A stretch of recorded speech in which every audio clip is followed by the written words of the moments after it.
madaxweyne soo dhawow waana kaaga mahadcelinayaa waqtigaaga iyo ogolaashaha aad na siisay inaad waraysi kula yeelan haddaan nahay on cable tv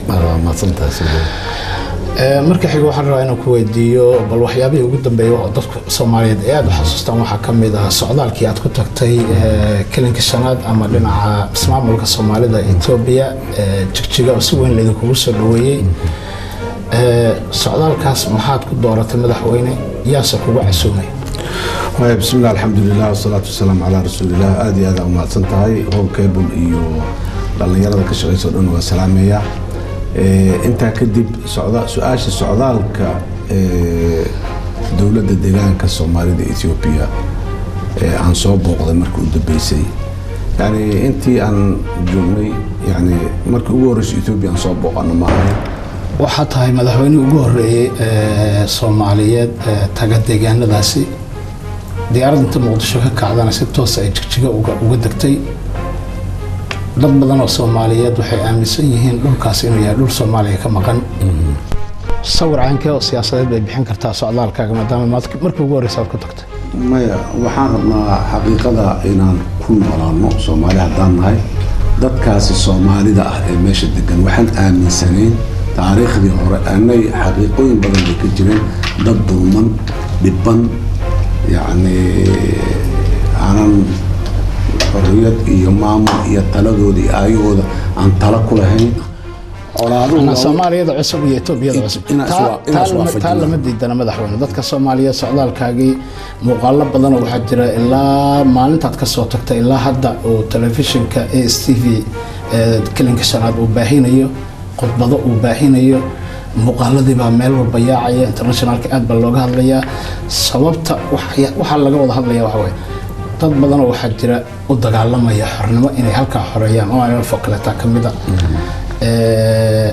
Soomaali badan baa waxay aaminsan tahay dhulka inuu ka maqan yahay si kastoo qaran jab uu noogu dhacay oo annaga dhexdeeda iyo si wax naga yihiin dhulkaas madaxweynuhu muxuu ka aaminsan yahay mid laga wada hadlayo waa mid ah sideedaba hal mid oo mabda ah inay caddaha rabnaa dadka noloshooda cidii carqaladeynaysa cudurdaar malaha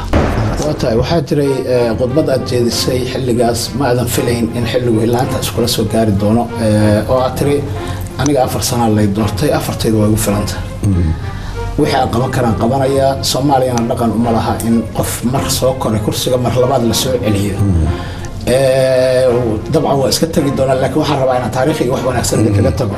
haddana damacaagi waa isbedelay waxaa tiri waa taagana maxaa iska bedelay ma miskootin yani soo xigasho oo aan saxayna ku jirtay meesha 4 sano taaribka hadduu dhamaado inaanan kursiimo raadinaynin